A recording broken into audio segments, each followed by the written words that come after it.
The Chapel of the Transfiguration is one of the treasures of Grand Teton National Park. For millions of people from all over creation, this is what the Irish call a thin space, where the physical and spiritual worlds intersect. I once was lost, but now I'm found. I was blind, but now I see. It's a Sunday morning. Somehow, Amazing Grace could not be more appropriate. Amazing how many people come to places like this to find themselves, away from the bustle, no need for a soundtrack, no need for a man-made edifice. There are 58 national parks. Yellowstone is the granddaddy of them all. Dan Wenck is the superintendent. I'll call it emotional renewal.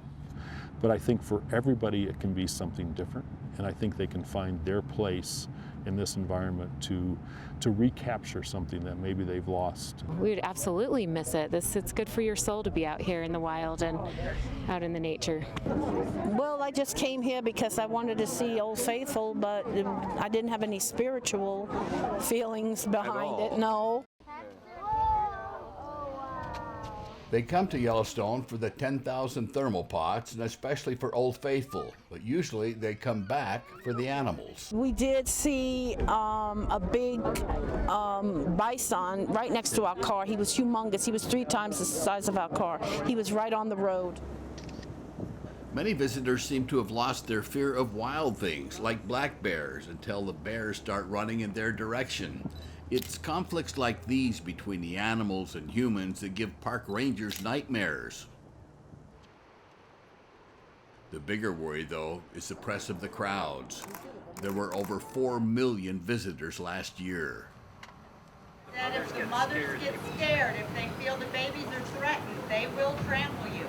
As important as Yellowstone has become to who we are, it is increasingly in jeopardy, in part because it is so popular. 2015 was a record year. This year, attendance is up another 15%. Meanwhile, Congress has been stingy with the funding. Just to repair and maintain the infrastructure in Yellowstone would cost at least $500 million, probably more. So something's got to give. Superintendent Wenck says one solution may require that visitors make reservations in order to visit the park. Another, already in place in some parks, allows entry only aboard park buses. The core of what we do, if we don't protect this place, we've failed our mission. We'll never get back the thermal features or the wildlife if we don't make sure we're making the right decisions every day. There's probably not a soul alive who knows Yellowstone better than photographer Tom Murphy. His work has appeared in National Geographic and the New York Times. He figures he spent 3,500 days taking pictures of Yellowstone and its critters. You will find very few people devoted, some might say crazy, enough to crisscross an area bigger than Rhode Island and Delaware in the middle of the winter. Tom stresses patience and serendipity. He stood in minus 35-degree temperatures for 3 hours to get this shot.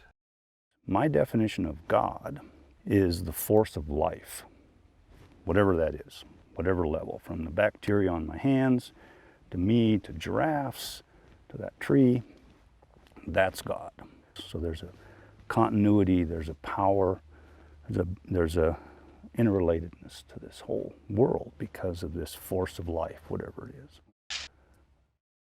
Wildness does something to me. It feeds me in a way that being away from it, I miss it. It's this tangible sense of an intact place where all the pieces are working. Caroline Bird fell in love with Yellowstone the first minute she came here. Now she's the executive director of the Greater Yellowstone Coalition.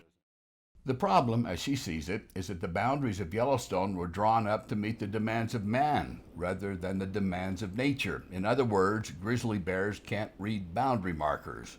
She particularly loves the grizzlies. Grizzlies do represent the wildness of Greater Yellowstone. They are massively powerful and majestic, as well as really smart. And there's something about them that's so both awesome and dangerous. And because of climate change, grizzlies are venturing more into human spaces, and that can be both dangerous and rewarding. Rewarding to those who catch a glimpse of animals in the wild. People find those sacred moments. They're experiencing and having this connection to wild nature that they get nowhere else, and it is a pilgrimage. There's a certain peace, and it touches you right to your soul, and it heals a lot of things. When we found Jim Smith, he'd been here a month, his first visit. He is transfixed by the wildlife he found here. It's a part of us. We have to have it. It's part of our primitive roots that we're still drawing back. Yeah, like I was.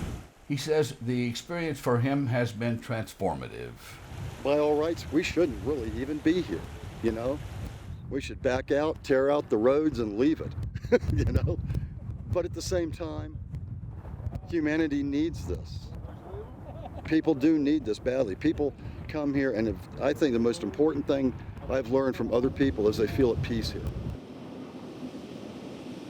We have to really help people understand what Yellowstone does, and if they do understand, I believe they'll fight to protect it. And I think Congress will fund it because people will demand that they fund it. Have you seen any wildlife, any animals? We have. We just up the road saw a bison right next to the road. So what'd you think of the bison? It's big.